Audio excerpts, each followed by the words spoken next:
बंगाल में शुभेंदु अधिकारी का पहला बुलडोजर एक्शन शुरू हो गया है। बंगाल में यूपी वाला मॉडल लागू हो गया है। पहली बार 24 घंटे के भीतर आरोपियों का हिसाब हो गया। 10 बुलडोजर आए और शुभेंदु सरकार का मैसेज क्लियर कर दिया कि बंगाल में जहां अवैध अतिक्रमण या अवैध कब्जा होगा वहां अब बुलडोजर गरजेगा। बंगाल में पहली बार इतनी तेजी से कार्रवाई हुई है। मंगलवार को इमारत में आग लगी, जांच में बिल्डिंग को अवैध पाया गया। सीएम खुद एक्शन में आ गए और 24 घंटे के भीतर ही बुलडोजर गरजने लगा। देखिए, सबसे पहले इस वक्त का विजुअल थोड़ा दिखाने की कोशिश करूंगा। इस वक्त हम लोग हैं तिलजला में, और तिलजला में जैसे कि यहाँ पर बुलडोजर लाया गया है। कल इसी बिल्डिंग में आग लगने की वजह से टोटल 5 लोग घायल हो गए और अस्पताल में जाने के बाद दोनों को मृत घोषित कर दिया गया। तो उसके बाद जैसे कि आज शुभेंदु अधिकारी मुख्यमंत्री उन्होंने दोपहर में प्रेस कॉन्फ्रेंस की है नवान्नो यानी कि सचिवालय से की, और बताया गया कि इस बिल्डिंग का कोई भी परमिशन या फिर अनुमति नहीं था, ना ही फायर का लाइसेंस था, ना ही कोई अनुमति था इसमें। तो इसी वजह से इस बिल्डिंग को तोड़ा जाएगा, जिस बताने के बाद ही जैसे कि देखा गया कि फुल ऑन एक्शन मोड पे इस वक्त है पुलिस के साथ साथ यहाँ पर केएमडीए भी मौजूद है और बुलडोजर भी यहाँ पर लाया गया है, और यहाँ पर तोड़ने का, इमारत तोड़ने का जो काम है, बिल्डिंग तोड़ने का जो काम है वो किया जा रहा है। ये विजुअल अब देख पा रहे हो, सिर्फ यही बिल्डिंग नहीं, ये 5 मंजिला बिल्डिंग ही नहीं, इसके बगल में जो और एक बिल्डिंग है ये भी गैर कानूनी तरीके से बनाया गया था। इस वक्त जो विजुअल में हम लोग देख पा रहे हैं उस बिल्डिंग को भी तोड़ा जाएगा और बिल्डिंग का जितने भी लोग रहते थे उनको भी वैकेंट कर दिया गया है, और यहाँ पर इंजीनियर भी मौके पर मौजूद है। किस तरीके से ये तोड़ा जाएगा, इसका जो पोजीशनिंग है, ये सभी बारे में इंजीनियर की तरफ से बातचीत किया जा रहा है। केएमडीए के अधिकारी हमारे साथ है। कोलकाता के तिलजला इलाके में एक और इमारत अवैध पाई गई, उसे भी तोड़ा जा रहा है। बुलडोजर एक्शन से पहले इलाके में भारी संख्या में पुलिस फोर्स और सेंट्रल फोर्सेस के जवानों को तैनात किया गया ताकि लॉ एंड ऑर्डर मेंटेन रहे। बुलडोजर एक्शन से पहले घर में मौजूद लोगों को बाहर निकाला गया। घर से जरूरी सामान हटाने का मौका भी दिया गया। हालांकि कुछ लोगों ने विरोध भी किया, लेकिन बुलडोजर की कार्रवाई जारी रही। कितने बिल्डिंग टोटल तोड़ा जाएगा? दो बिल्डिंग तोड़ा जाएगा। अच्छा, क्या आप लोगों के पास ऑर्डर है? 2 बिल्डिंग का ही ऑर्डर है। हाँ, थाना में है और सीधा पास है। अच्छा, कितने बुलडोजर लाया गया है? 10 बुलडोजर लाया गया है। कब तक खत्म हो पाएगा ये पूरा काम? बहुत टाइम लगेगा। अच्छा, तो 10 बुलडोजर यहाँ पर लाया गया है और यहाँ पर पुलिस फुल ऑन मोड पे है। और जैसे कि देखा जा रहा है, जो गैर कानूनी तरीके से जो बिल्डिंग बनाया गया था, जिसका कोई परमिशन नहीं था, उस बिल्डिंग को फिलहाल बुलडोजर के जरिए गिराया जा रहा है। यहाँ पर विजुअल दिखाने की कोशिश करूंगा। यहाँ पर जो मकान तोड़ने का जो काम है, ये पहली मंजिला का तोड़ने का जो काम है, ये काम किया जा रहा है यहाँ पर, और भारी मात्रा में यहाँ पर पुलिस भी तैनात है ताकि कोई भी अशांति ना फैले। इसके लिए सिर्फ कोलकाता पुलिस ही नहीं, इसके साथ साथ सीआरपीएफ यानी कि सेंट्रल फोर्स को भी तैनात कर दिया गया है। और इस जगह पे ये जो बिल्डिंग है, सबसे पहले ये बिल्डिंग का नंबर है 50/1 GJ खान रोड। ये बिल्डिंग को सबसे पहले तोड़ा जाएगा और उसके बाद बगल के जो बिल्डिंग है उस बिल्डिंग को भी तोड़ा जाएगा। ऐसे ही जाना जा रहा है। ये बिल्डिंग थोड़ा दिखाने की कोशिश करूंगा। इस बिल्डिंग में ये आप देख पा रहे होंगे कि इस बिल्डिंग में जो सरकारी नियम है उस नियम को ना पालन करते हुए इस बिल्डिंग को उठाया गया था। जैसे कि देख पा रहे हैं कि इसके दोनों बिल्डिंग के बीच के जो गैप है कम से कम 3.5 फीट होना चाहिए, लेकिन इसमें 1 से 1.5 फीट से ज्यादा गैप नहीं है। तो ये जो बिल्डिंग है, इस बिल्डिंग को भी गिराया जाएगा। कोलकाता के लोगों ने पहली बार ही ऐसा देखा है कि एक दिन में कोई इमारत अवैध मिली और अगले ही दिन उस पर एक्शन ले लिया गया, उसे जमींदोज कर दिया गया। सर, मैं इस घर में रहता नहीं हूँ सर, मेरी बेटी इस घर में भी आई गई है। बेटी की जाले में सब आता है सर। तो दादा, घर में क्या सब पेपर था घर का? क्या उसको पॉसिबल है? सर, घर का बिल्कुल दलील था सर, अंदर बंद है, दलील कोई निकालने वाला नहीं है, कोई निकालने नहीं दे रहा है। और ये आप क्या मांग कर रहे हैं सरकार से? सर, सरकार से इसको बिल्डिंग तो बन गई है सर, आप इसको क्या कह सकते हैं सर?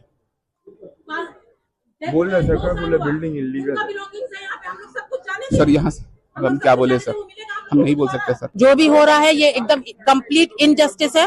मेरा अपील है सीएम साहब से कि हमको 24 आवर्स का स्टे ऑर्डर दे, give us a chance to prove ourselves. अगर हम लोग गलत निकले तो यू टेक एक्शन, लेकिन हमको तो अपना बात रखने का टाइम देना पड़ेगा ना भाई। इतना प्रॉम्प्ट एक्शन लेने से तो कुछ नहीं हो सकता है। कल जब यहाँ से जो भी इंसिडेंट हुआ वो फायर इंसिडेंट था, तो ये ऑब्वियस बात है कि जो उस बिल्डिंग में रह रहे थे वो लोग इस बिल्डिंग से पहले निकलेंगे, अपना बिलोंगिंग्स लेके नहीं निकलेंगे। बहुत इंपॉर्टेंट डॉक्यूमेंट्स है, पेपर है, आधार कार्ड, पासपोर्ट, बच्चे हैं 5-5, 6-6 स्कूल जाने वाले बच्चे हैं, एक बच्चे का बोर्ड एग्जाम है इस साल। बंगाल में सरकार ही नहीं बदली है, सिस्टम भी बदल गया है। इसका मैसेज सीएम शुभेंदु अधिकारी ने 24 घंटे पहले ही दे दिया था। ये सब नहीं चलेगा। कानूनी तरीके से जो करना चाहिए वो करेगा सरकार। वेट कीजिए, फैक्ट फाइंडिंग रिपोर्ट कल 11 बजे आ जाएगा, उसका बाद एफआईआर भी होगा। और ये मान के चलिए ये पहले इंसिडेंट है और आखिरी इंसिडेंट है। कोलकाता में जिस इमारत में आग लगी वो अवैध तरीके से बनाई गई थी। इस बिल्डिंग का न तो फायर विभाग से एनओसी लिया गया था और इसे जरूरी फायर लाइसेंस भी जारी नहीं किया गया था। इसके बावजूद यहां काम चल रहा था। 5 मंजिला इमारत की दूसरी मंजिल पर आग लगी थी। आग तुरंत फैल गई और देखते देखते चारों ओर काला धुआं छा गया। आग इतनी तेजी से फैली कि कमरे में मौजूद 5 लोग फंस गए। दम घुटने से 2 लोगों की मौत हो गई, जबकि 3 लोगों को अस्पताल में भर्ती करवाना पड़ा। कोलकाता की इकलौती इमारत नहीं है जिसके पास न तो फायर विभाग की एनओसी है न ही लाइसेंस। कोलकाता में बहुत सी इमारतें हैं जो जानलेवा हैं, जहां कभी भी हादसा हो सकता है। बिल्डिंग हादसे के बाद शुभेंदु सरकार एक्शन में आ गई। सीएम ने हादसे की जांच का आदेश दे दिया। 24 घंटे के भीतर ही रिपोर्ट तलब कर ली। चीफ सेक्रेटरी ने एक ऑर्डर कर दिया, 4 डिपार्टमेंट का कमिटी बनाया। ये इनिशियली जो इन्फॉर्मेशन है इलीगल था। ये कलकत्ता में इस तरीके से पूरा स्टेट में ही है। कोलकाता की ये जानलेवा इमारतें कोलकाता नगर निगम की मंजूरी से बनी हैं, जिसके मेयर ममता बनर्जी के बेहद करीबी फिरहाद हकीम हैं। अब शुभेंदु सरकार ऐसी इमारतों की पड़ताल कर रही है जो बिना जरूरी मानकों के बनाए गए हैं। अब ऐसी इमारतों पर एक्शन की तैयारी है। अवैध अतिक्रमण को बुलडोजर से हटाया जाएगा और जो इमारत नियमों के खिलाफ बनी है उन्हें जमींदोज भी किया जाएगा। हादसे की जानकारी मिलते ही पश्चिम बंगाल सरकार में मंत्री अग्निमित्रा पॉल भी मौके पर पहुंची और हादसे के लिए ममता बनर्जी और टीएमसी सरकार को जिम्मेदार ठहराया। It's a completely illegal building and it has been not given NOC, no fire license, no trade license. But it's strange that these kind of buildings were prospering in the past, in the tenure of the past government. We have seen Wow Momo factory in Koshpa, same thing. So who gave the permission? Mr. Fayyad Hakim, you gave the permission. Your department gave the permission to build such a building with no NOC, no planning, no trade license, no fire license. You are answerable, Mr. Fayyad Hakim. You are answerable, Mamata Banerjee. You are answerable, Abhishek Banerjee. You are answerable, TMC party. CM बनने के बाद से शुभेंदु अधिकारी ताबड़तोड़ फैसले ले रहे हैं। उनके फैसलों में प्रशासनिक सख्ती, जन कल्याण और राजनीतिक संदेश तीनों दिख रहा है। कोलकाता की इमारत में लगी आग के बाद शुभेंदु अधिकारी ने आदेश दिया है कि जिन फैक्ट्रियों के पास नगर निगम की इजाजत, बिल्डिंग प्लान और फायर एनओसी नहीं है, उनकी बिजली और पानी की सप्लाई काट दी जाए। मोमो फैक्ट्री आगजनी में कार्रवाई हो गई। गैर कानूनी फैक्ट्री के 2 मालिकों को गिरफ्तार किया गया। बिजली विभाग को सीईएससी के साथ मिलकर उन भवनों का ऑडिट करने को कहा गया जिनके निर्माण की मंजूरी नहीं है। सरकार पहले ऐसी इमारतों के मालिकों को नोटिस देकर सुधार करने का मौका देगी और अगर इसके बाद भी अतिक्रमण नहीं हटा तो नियमों का पालन नहीं हुआ तो उनके खिलाफ कड़ा एक्शन होगा। अवैध कारखानार मालिक शेख नासिर एवं शामीम मोहम्मद তাদেরকে গ্রেফতার করা হয়েছে আজকে সকালে। আমরা বিদ্যুৎ সরবরাহকারী সংস্থাকে পার্মানেন্ট ইলেকট্রিক ডিসকানেকশন করার অর্ডার দিয়েছি এবং সিএসসি কে বিদ্যুৎ সচিবের মাধ্যমে জানানো হয়েছে যত এই ধরনের বিল্ডিং প্ল্যান স্যাংশন নেই, অবৈধ কারখানা আছে, বিশেষ করে কসবা, তিলজলা, মমিনপুর, ইকবালপুর সহ এই এলাকাতে ইমিডিয়েটলি একটি ইন্টারনাল অডিট করে যাদের যাদের বিল্ডিং প্ল্যান স্যাংশন নেই তাদের ইলেকট্রিসিটি ডিসকানেক্ট করার জন্য আমাদের পৌর নগর উন্নয়ন সচিবকে নির্দেশ দেওয়া হয়েছে একদিনের মধ্যে ওই অবৈধ স্ট্রাকচার ভেঙে ফেলার জন্য ইএমসির উদ্যোগে কলকাতা পুলিশের সাহায্য নিয়ে, এবং একইভাবে টিএমসি কে বলা হয়েছে এই ধরনের অবৈধ বিপজ্জনক कारखानाগুলিতে জলের লাইন কেটে দেওয়ার জন্য। हालांकि कोलकाता में अवैध इमारतों की पहचान करना बड़ा टास्क है, क्योंकि अवैध इमारतों का कोई सटीक आंकड़ा मौजूद नहीं है।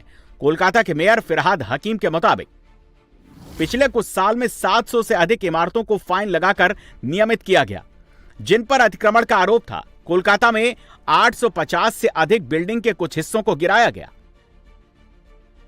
कोलकाता की आबादी 70 लाख से अधिक है।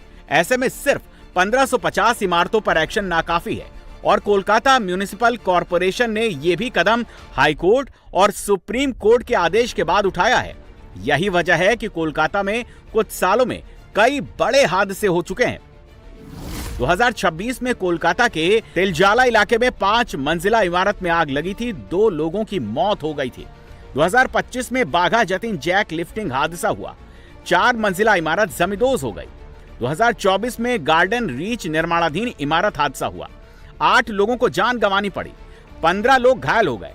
2017 में बड़ा बाजार बिल्डिंग हादसे में 1 की मौत हुई, कई लोग मलबे में दब गए।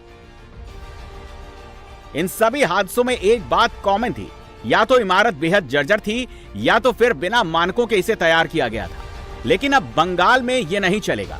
नई सरकार में नए मॉडल से अतिक्रमण करने वालों का इलाज होगा।